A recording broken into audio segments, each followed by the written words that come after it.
السلام علیکم ورحمۃ اللہ وبرکاتہ۔ بسم اللہ الرحمن الرحیم۔ میں قاری محمد یونس قریشی عزیز طلباء و طالبات، گزشتہ سبق میں ہم نے توحید اور شرک اور اس کے بعد رسالت پر ایمان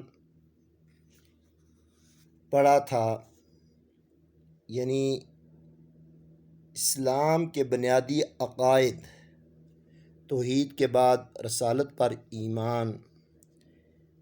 آج جس عنوان پر ہم نے بات کرنی ہے وہ ہے فرشتوں پر ایمان۔ فرشتوں پر ایمان کے اہم نکات: نمبر 1، ملائکہ کا مفہوم۔ نمبر 2، فرشتوں کی حقیقت۔ نمبر 3، فرشتوں کے فرائض۔ نمبر 4، مشہور فرشتے اور ان کی ذمہ داریاں۔ نمبر 5، فرشتوں پر ایمان لانے کے اثرات۔ آئیے سب سے پہلے یہ سمجھ لینا ضروری ہے کہ فرشتے کیا چیز ہیں، یہ کون سی مخلوق ہے۔ فرشتوں کا دوسرا نام ملائکہ بھی ہے۔ ملائکہ کا مفہوم: ملائکہ کا لفظ جمع ہے، اس کا واحد ملک ہے۔ اس کے لغوی معنی قاصد کے ہیں۔ اردو زبان میں ملائکہ سے مراد فرشتے ہیں۔ عقائد اسلام میں فرشتوں پر ایمان لانا ضروری ہے۔ ان کے لیے قرآن حکیم کی سورہ مریم میں رسول کا لفظ بھی استعمال ہوا ہے۔ فرشتوں کے بارے میں اللہ تعالیٰ نے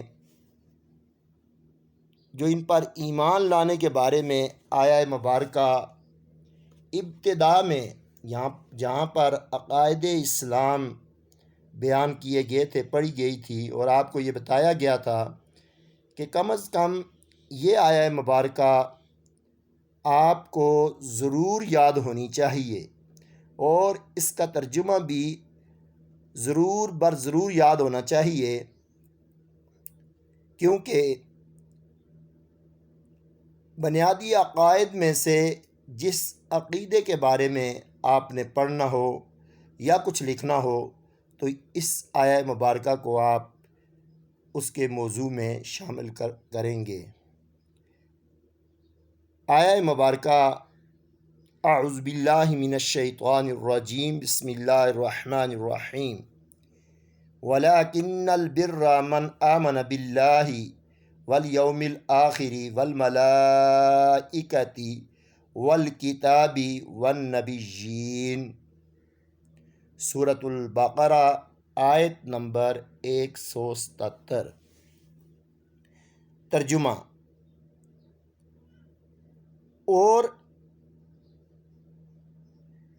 لیکن بڑی نیکی تو یہ ہے کہ ایمان لائے اللہ پر، آخرت پر، فرشتوں پر اور سب کتابوں پر اور پیغمبروں پر۔ فرشتوں کی حقیقت: سب سے پہلی بات یہ ہے کہ فرشتے اللہ تعالیٰ کی نورانی مخلوق ہیں۔ مخلوق نورانی لا یذکر ولا یؤنس۔ فرشتے ایک ایسی مخلوق ہے جو نورانی مخلوق ہے اس میں مذکر اور مونس نہیں ہوتے، اور یہ ہمیں آنکھوں سے دکھائی بھی نہیں دیتے۔ ان کی تعداد صرف اللہ تعالی ہی جانتے ہیں۔ فرشتے گناہوں کے کاموں سے پاک ہیں اور احکام الہی کے پابند ہیں، یعنی یہ ایسی مخلوق ہے جو ہر وقت اللہ تعالیٰ کی فرما برداری کرتے رہتے ہیں۔ یہ خواہشات نفس سے پاک ہوتے ہیں، کیونکہ گناہوں میں مبتلا کرنے والی سب سے بڑی چیز خواہشات نفس اور شیطان ہے۔ اسی لیے رسول اللہ صلی اللہ علیہ وسلم ایک مرتبہ میدان جہاد سے کفار کو قتل کر کے واصل جہنم کر کے ان سے جنگ کر کے واپس تشریف لا رہے تھے۔ آپ نے فرمایا رجعنا من الجہاد الاصغر الی الجہاد الاکبر، کہ ہم چھوٹے جہاد سے بڑے جہاد کی طرف پلٹ رہے ہیں۔ صحابہ کرام رضوان اللہ علیہم اجمعین نے عرض کی فدا کا امی و ابی، اے اللہ کے رسول ہمارے ماں باپ آپ پر قربان ہو جائیں، کفار کے ساتھ قتال کرنے کے بعد ہم واپس آ رہے ہیں، اس سے بڑا جہاد کیا ہے؟ حضور صلی اللہ علیہ وسلم نے ارشاد فرمایا نفس کے ساتھ جہاد اس سے بھی بڑا جہاد ہے، یعنی خواہشات نفسانی کے ساتھ جہاد کرنا۔ فرشتے خواہشات نفسانی سے پاک ہوتے ہیں۔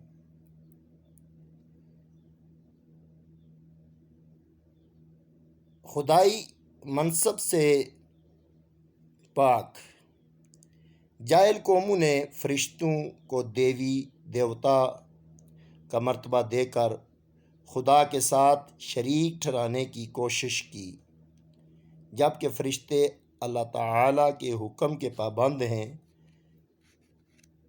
اپنے ارادے اور اختیار سے کچھ بھی نہیں کرتے۔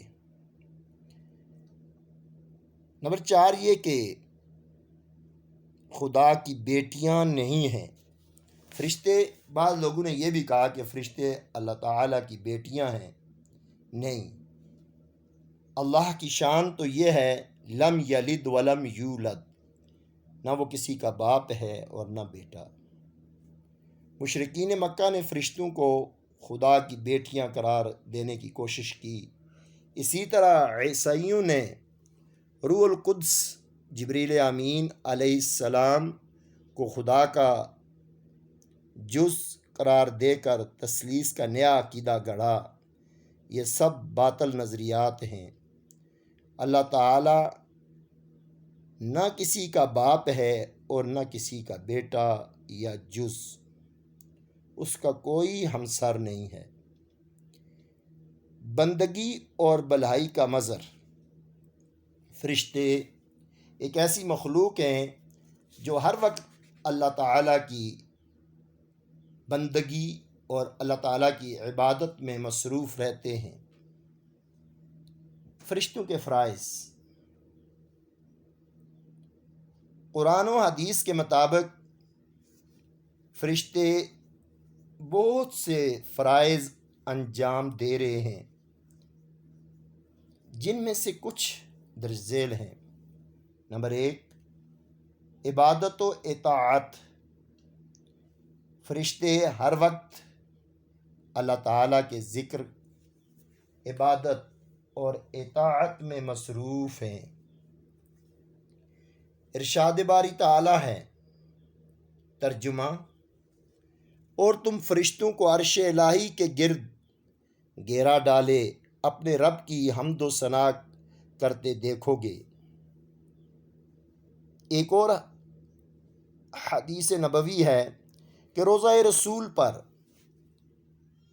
70,000 فرشتے درود و سلام پڑھتے ہیں، جو فرشتے ایک مرتبہ آتے ہیں پھر قیامت تک ان کی باری نہیں آتی۔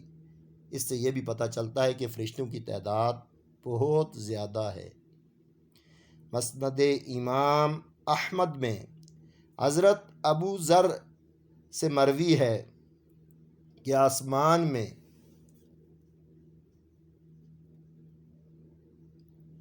کوئی جگہ ایسی نہیں جہاں فرشتے سجدے میں نہ پڑے ہوں۔ اللہ کے حکم کی فوری تعمیل کے بارے میں ارشاد ربانی ہے، لا یعصون اللہ ما امرہم، سورہ التحریم آیت نمبر 6۔ وہ اللہ کی نافرمانی نہیں کرتے، جس کا انہیں حکم دیا جاتا ہے وہ کرتے ہیں۔ فرشتے انبیاء علیہ السلام کی طرف وحی لاتے ہیں۔ اللہ تعالی ارشاد فرماتے ہیں، اللہ یصطفی من الملائکۃ رسلا ومن الناس، کہ اللہ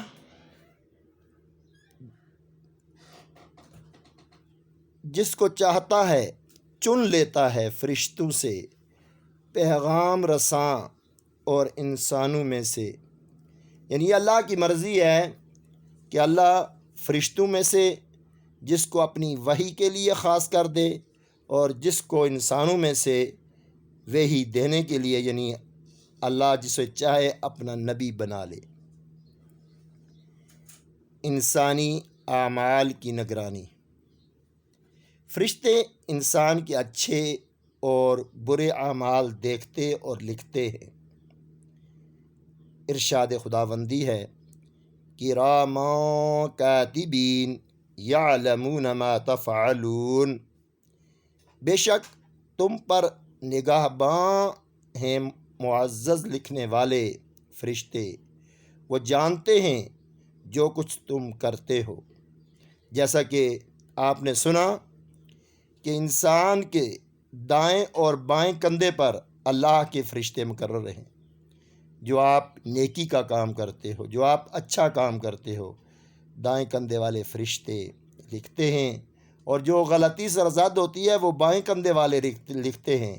یہی نامہ اعمال کل قیامت کے دن ہمارے سامنے پیش کر دیا جائے گا، جس کا انکار ممکن نہیں ہوگا۔ اس لیے ہمیں چاہیے کہ ہم بڑے غور و فکر سے جو بات منہ سے نکالیں وہ اچھی بات ہو۔ اسی لیے فرمایا کہ اگر آپ اچھی بات نہیں منہ سے نکالتے تو پھر بہتر ہے کہ آپ خاموش رہو۔ فرشتے انسانوں کی مدد بھی کرتے ہیں، جیسا کہ آپ نے جنگ بدر اور جنگ احد میں دیکھا کہ اللہ کے فرشتے مسلمانوں کی مدد کے لیے اترے۔ اللہ تعالیٰ ارشاد فرماتا ہے، ان الذین قالوا ربنا اللہ ثم استقاموا تتنزل علیہم الملائکۃ الا تخافوا ولا تحزنوا، ان الذین، بے شک وہ لوگ جنہوں نے کہا ہمارا رب اللہ ہے، ثم استقاموا، یہ کہنے کے بعد پھر اس پر ثابت قدم رہے، ڈٹ گئے، ان پر فرشتے نازل ہوتے ہیں۔ تتنزل علیہم الملائکہ، ان پر فرشتے نازل ہوتے ہیں۔ اللہ تخافوا ولا تحزنوا، انہیں نہ کوئی خوف ہوتا ہے نہ غم۔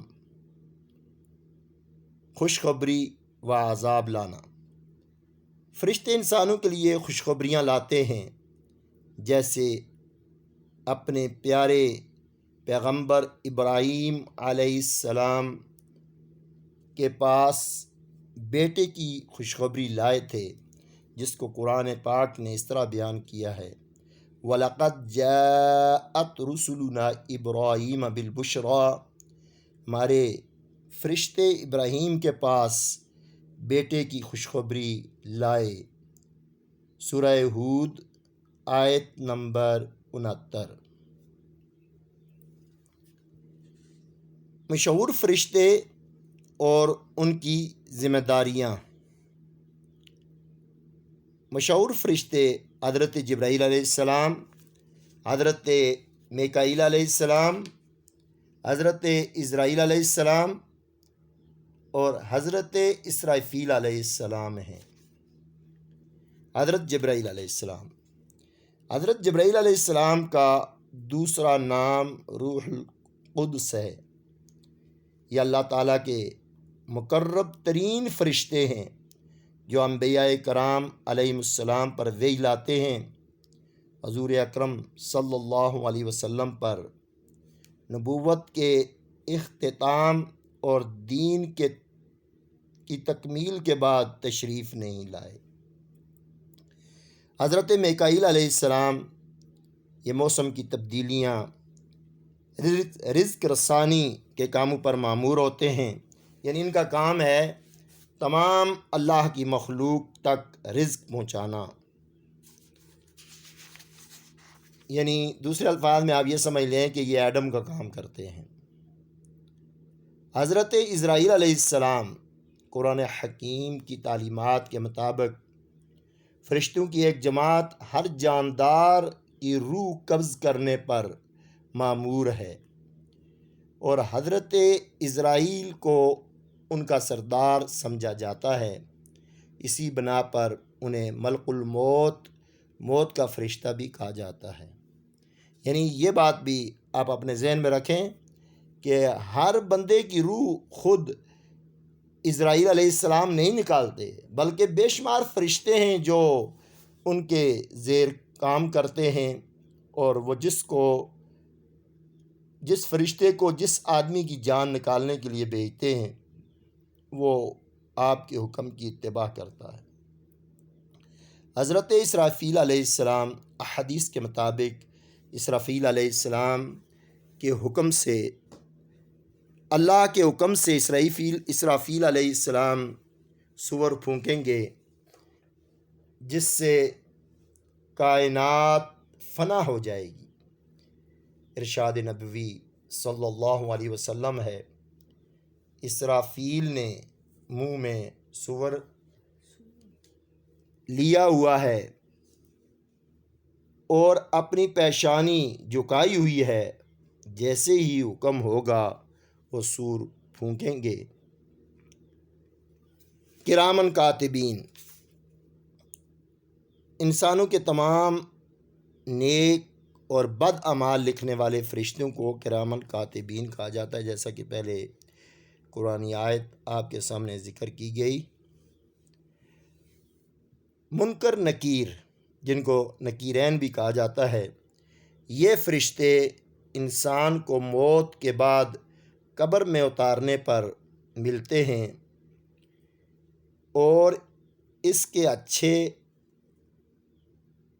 یا برے اعمال کے پیش نظر ان سے سوال و جواب کرتے ہیں اور قبر کو اس کے لیے کشادہ یا تنگ کر دیتے ہیں۔ جیسا کہ آپ کے علم میں آپ سنتے ہیں کہ قبر میں فرشتے پوچھیں گے مر رب کا، ما دینو کا، اور آخر میں پوچھیں گے ما تقول فی حق حاضر الرجل، کہ نبی اکرم صلی اللہ علیہ وسلم قبر مومن میں تشریف لائیں گے اور فرشتے کہیں گے ما تقول فی حق حاضر الرجل، اس شخصیت کے بارے میں دنیا میں تم کیا کہا کرتے تھے؟ اگر حضور صلی اللہ علیہ وسلم کے فضائل بیان کرتے رہے ہو، اگر حضور صلی اللہ علیہ وسلم سے محبت کرنے والا، وہ تو پہچان جائے گا کہ یہ ہمارے آقا محمد رسول اللہ صلی اللہ علیہ وسلم ہیں۔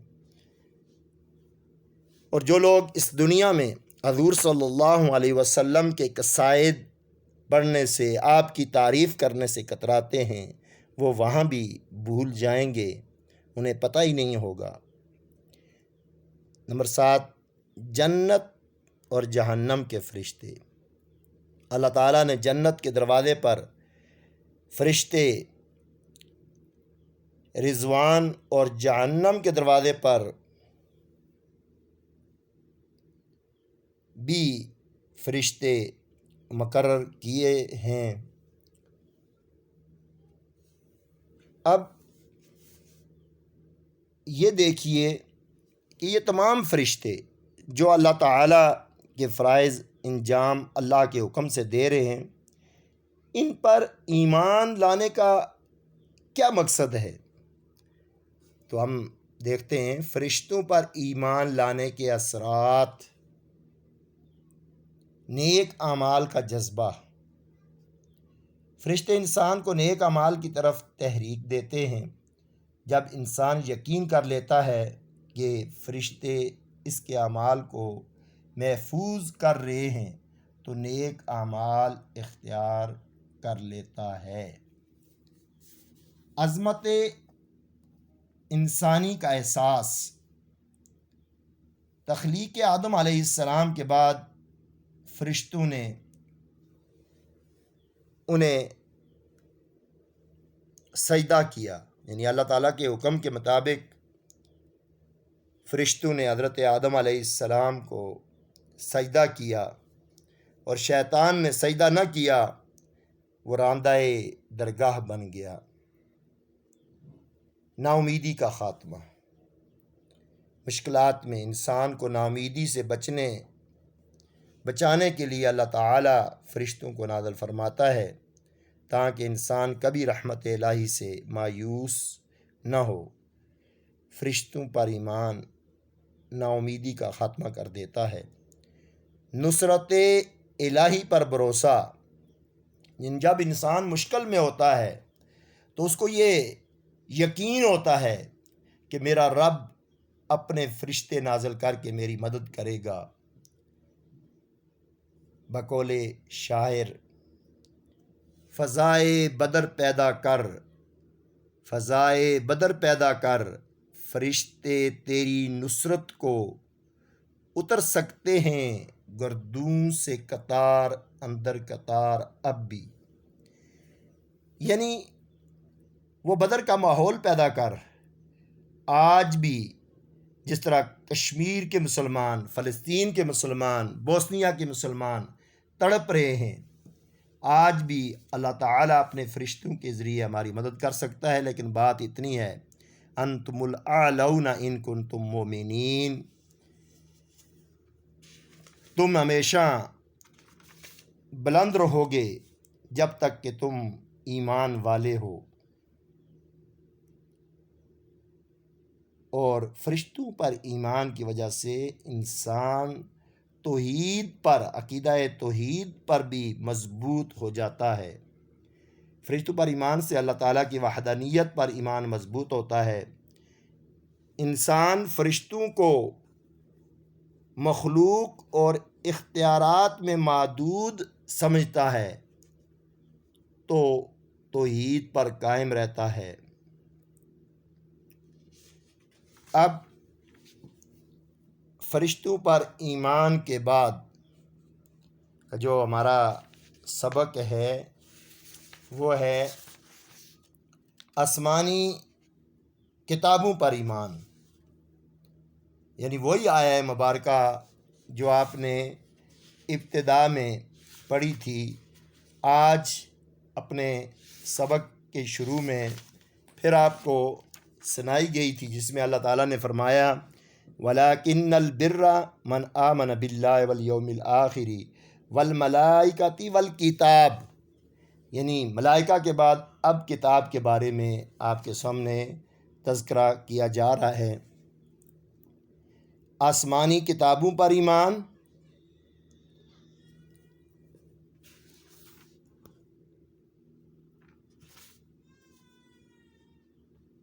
عقائد اسلام کا ایک اہم جزو آسمانی کتابوں پر ایمان لانا ہے۔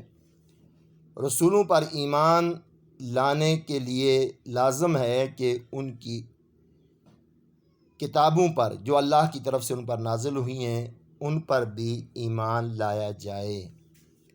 اللہ رب العالمین قرآن مجید میں ارشاد فرماتے ہیں وَالَّذِينَ يُؤْمِنُونَ بما انزل الیک وما انزل من قبلک والذین یؤمنون، وہ لوگ جو ایمان لاتے ہیں، بما انزل الیک، جو ان کی طرف نازل کیا گیا، وما انزل من قبلک، اور جو ان سے پہلے نازل کیا گیا، یعنی قرآن مجید اور سابقہ کتب اور صحائف۔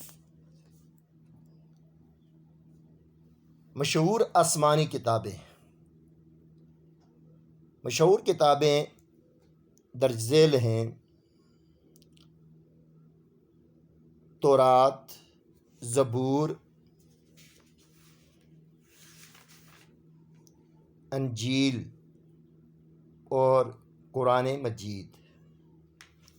اس کے علاوہ بہت سے صحائف بھی ہیں جو اللہ تعالیٰ کی طرف سے انسانیت کی رشد و ہدایت کے لیے نازل ہوئے۔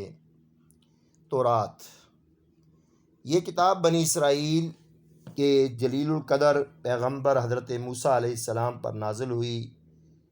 اس کتاب سے بعد میں آنے والے کئی انبیاء کرام علیہم السلام نے اس کی تبلیغ کی۔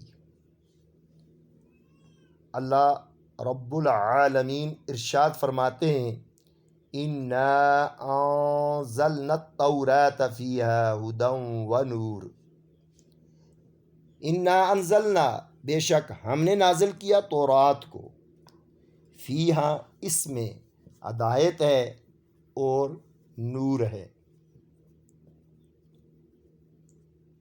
یہ کتاب آج اپنی اصلی حالت میں ناپید ہے۔ موجودہ بائبل کی پہلی 5 کتب تورات کہلاتی ہیں، جو تحریف شدہ ہیں، یعنی اس میں رد و بدل کر دیا گیا ہے۔ زبور، یعنی آپ کے ذہن میں یہ رہنا چاہیے کہ تورات حضرت موسیٰ علیہ السلام پر نازل ہوئی۔ زبور، یہ کتاب حضرت داؤد علیہ السلام پر نازل ہوئی۔ آپ بنی اسرائیل کے نامور بادشاہ تھے۔ پہاڑ اور جانور آپ کے ساتھ ذکر الہی کرتے تھے اور جنات آپ کے خادم تھے۔ زبور کو آپ جب خوش الہانی یعنی خوبصورت آواز میں پڑھتے تو ہر طرف سے اللہ کی مخلوق اس کتاب کو سننے کے لیے جمع ہوتی۔ اس کتاب میں زیادہ تر اللہ تعالیٰ کی حمد و ثنا دعائیں ہیں۔ موجودہ بائبل کے عہد نامہ قدیم میں یہ کتاب تحریف شدہ صورت میں موجود ہے۔ قرآن مجید اس کا ذکر اس طرح فرماتا ہے: وَآتَيْنَا دَاوُودَ زَبُورًا، سورہ نساء آیت نمبر 163، اور ہم نے داؤد علیہ السلام کو زبور عطا کی۔ انجیل، یعنی آپ یہ کہہ سکتے ہیں کہ زبور حضرت داؤد علیہ السلام پر نازل ہوئی۔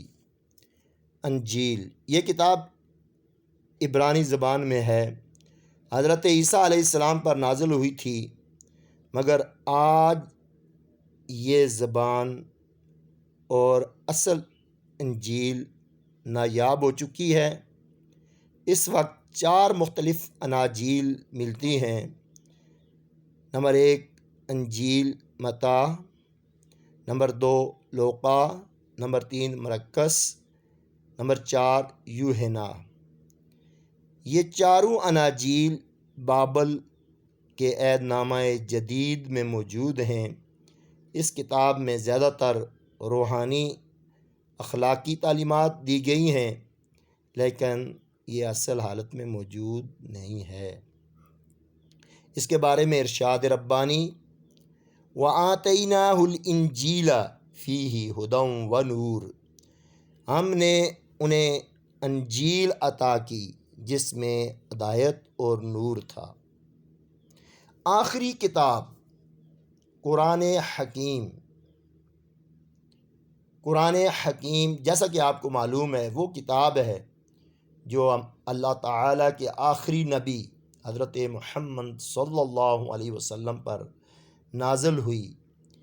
اس کے نزول کے بعد سابقہ کتب اور ان کی تعلیمات منسوخ ہو گئیں۔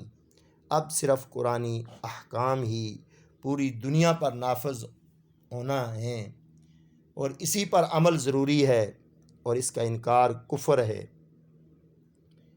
اللہ رب العالمین ارشاد فرماتے ہیں ان ھذا القرآن یہدی للتی ہی اقوم، سورہ بنی اسرائیل آیت نمبر 9۔ ترجمہ: بے شک یہ قرآن وہ راستہ دکھاتا ہے جو سب سے سیدھا راستہ ہے۔ اور دوسری جگہ ارشاد ہوا جس طرح کہ سابقہ کتابوں میں تحریف ہوئی، رد و بدل ہوا، قرآن پاک میں کوئی رد و بدل نہیں ہے۔ کیوں؟ انا نحن نزلنا الذکر وانا لہ لحافظون، کہ قرآن پاک ہم نے نازل کیا اور ہم اس کی حفاظت کرنے والے ہیں۔ رد و بدل، تبدیلی، چوری اس جگہ ہوتی ہے جہاں محافظ کمزور ہو۔ یہاں محافظ خود اللہ کی ذات ہے جو قدرت والی ہے، جس کو نہ اونگ آتی ہے نہ نیند آتی ہے۔ اس کی حفاظت بہت مضبوط ہے۔ اب دیکھیے قرآن مجید کی امتیازی خصوصیات، یعنی کیا خصوصیات ہیں جو صرف قرآن پاک میں پائی جاتی ہیں، باقی کتابوں میں نہیں۔ قرآن مجید آخری الہامی کتاب ہے۔ قرآن مجید ہر لحاظ سے منفرد کتاب ہے۔ یہ کتاب ایک ایسا معجزہ ہے جس نے پوری دنیا کے لوگوں کو حیرت میں ڈال دیا ہے۔ آپ اپنے آپ کو فصاحت و بلاغت کی بنا پر عربی فصیح اور دیگر تمام اقوام کو عجمی یعنی گونگا کہنے والے عرب بھی یہ کہنے پر مجبور ہو گئے کہ یہ انسانی کلام نہیں ہو سکتا۔ قرآن مجید کی اہم خصوصیات جن کی بنا پر قرآن مجید دوسری آسمانی کتابوں پر فضیلت رکھتا ہے وہ درج ذیل ہیں۔ نمبر 1، آخری آسمانی کتاب۔ قرآن پاک وہ کتاب ہے کہ اس کے بعد کوئی کتاب نہیں آئے گی، محفوظ کتاب، یعنی خود اللہ تعالیٰ نے فرما دیا کہ انا نحن نزلنا الذکر وانا لہ لحافظون، یعنی قرآن پاک وہ کتاب ہے جو ہم نے نازل کی اور ہم اس کی حفاظت کرنے والے ہیں۔ نمبر 3، زندہ زبان والی کتاب۔ قرآن پاک ایک ایسی زبان میں ہے جو کبھی بھی متروک نہیں ہو سکتی۔ قرآن کی زبان اب تک زندہ ہے اور قیامت تک زندہ رہے گی، اور بعض روایات کے مطابق اہل جنت کی زبان بھی یہی ہوگی۔ قرآن مجید میں ارشاد ہے انا جعلناہ قرآنا عربیا لعلکم تعقلون، بے شک ہم نے اسے عربی میں نازل کیا، کیوں؟ تاکہ تم سمجھو۔ عالمگیر کتاب، یہ ایک ایسی کتاب ہے جو پورے دنیا کو خطاب کرتی ہے، جس طرح یا ایھا الناس، اور پھر اللہ تعالیٰ فرماتے ہیں انہ ہوا الا ذکر للعالمین، کہ یہ نہیں ہے مگر تمام جہانوں کے لیے نصیحت۔ جس طرح کہ آپ دیکھیں اللہ تعالیٰ کی صفت ہے الحمدللہ رب العالمین، اللہ تمام جہانوں کو پالنے والا ہے، اور ان ہوا الا ذکر للعالمین، یہ وہ کتاب ہے جو تمام جہانوں کے لیے نصیحت ہے۔ سورہ یوسف آیت نمبر 104۔ جامع کتاب، یہ ایسی کتاب ہے جس میں اللہ تعالیٰ نے ہر خشک و تر کا علم رکھا ہے۔ جس طرح کہ قرآن پاک میں اللہ تعالیٰ خود ارشاد فرماتے ہیں ما فرطنا فی الکتاب من شیء، ہم نے اس کتاب میں بیان کرنے سے کوئی چیز نہیں چھوڑی، یعنی اس میں ہر چیز کا ذکر ہے۔ عقل و تہذیب کی تحید کرنے والی یہ کتاب ہے، شک و شبہ سے بالاتر کتاب ہے۔ اللہ تعالیٰ خود قرآن پاک میں ارشاد فرماتے ہیں، ذالک الکتاب لا ریب فیہ، سورہ بقرہ آیت نمبر 2۔ یعنی اے لوگو، یہ وہ کتاب ہے جس میں کوئی شک و شبہ کرنے کی گنجائش ہی نہیں ہے، بے مثل کتاب ہے۔ اللہ رب العالمین نے چیلنج دیا، فاتوا بسورۃ من مثلہ، تم لے آؤ اس جیسی ایک صورت، لیکن کفار یہود و نصارہ ایک آیت کیا، ایک کلمہ بھی نہیں لا سکے جو قرآن پاک کی طرح ہو۔ پھر یہ آسان کتاب ہے۔ وَلَقَدْ يَسَّرْنَا الْقُرْآنَ لِلذِّكْرِ، سورہ قمر آیت نمبر 17۔ ترجمہ، ہم نے قرآن کو ذکر کے لیے آسان بنا دیا ہے۔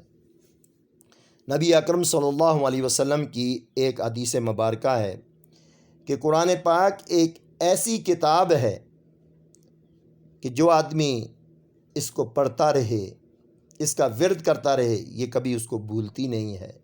فرمایا اس کی مثال ایک اونٹ کی طرح ہے، اگر اس کی نکیل کی رسی پکڑ کر ایک بچہ بھی چلتا رہے وہ پورے صحرا میں چلتا رہے گا، لیکن اگر اس کو چھوڑ دے تو بڑے بڑے پہلوان بھی اونٹ کو نہیں پکڑ سکتے۔ تو یہ اللہ تعالیٰ کی ایسی کتاب ہے جو ہمارے لیے آسان کر دی گئی ہے۔ اسی لیے آپ دیکھیں کروڑوں حفاظ کرام کے سینوں میں اللہ تعالیٰ نے اس کتاب کو محفوظ کر دیا ہے۔ تو اس کتاب میں مضامین کو بار بار ذکر کیا گیا ہے، اور یہ ایسی کتاب ہے کہ یہ لوگوں کے دلوں میں اثر کرتی ہے۔ یہ وہی کتاب ہے جس کو سن کر حضرت عمر رضی اللہ تعالی عنہ کلمہ پڑھ کر مسلمان ہو گئے، جو نعوذ باللہ من ذالک نبی اکرم صلی اللہ علیہ وسلم کو ختم کرنے کے لیے جا رہے تھے، لیکن جب اپنی بہن سے اور اپنے بنوئی سے قرآن کی تلاوت سنی تو آپ نے ایمان کی دولت سے آپ مزین ہوئے۔ تو عزیز طلباء و طالبات، یہ آج کا جو سبق ہے اس میں دو چیزیں بیان کی گئی ہیں، فرشتوں پر ایمان اور آسمانی کتابوں پر ایمان۔ یہ آپ نے اچھے طریقے سے یاد بھی کرنا ہے، اور ایک بات یاد رکھیں کہ کم از کم 2 یا 3 مرتبہ اپنی نصابی کتاب اسلامیات لازمی برائے جماعت 11ویں اس کو آپ ریڈنگ کریں۔ اس کا مقصد یہ ہے کہ اس میں سے MCQs میں سوالات آ جاتے ہیں، یعنی آپ کو پتہ چلے گا کہ یہ کون سا کلمہ اس خالی جگہ میں یا MCQs میں استعمال ہونا ہے، اور آپ اس کو اچھے طریقے سے تیار کریں، بار بار پڑھیں۔ لیکن یہ بہت آسان کتاب ہے، یہ چیزیں آپ نے پہلے بھی پڑھی ہوئی ہیں، یعنی فرشتوں پر ایمان کا آپ کو پتہ ہے، کتابوں پر پتہ ہے، لیکن اس کو ریوائز کرنا، بار بار اس کو پڑھنا تاکہ آپ سے کوئی غلطی نہ ہو۔ اللہ تعالی ہمارا اور آپ کا حامی و ناصر ہو۔ جزاک اللہ فی الدارین۔ السلام علیکم ورحمۃ اللہ وبرکاتہ۔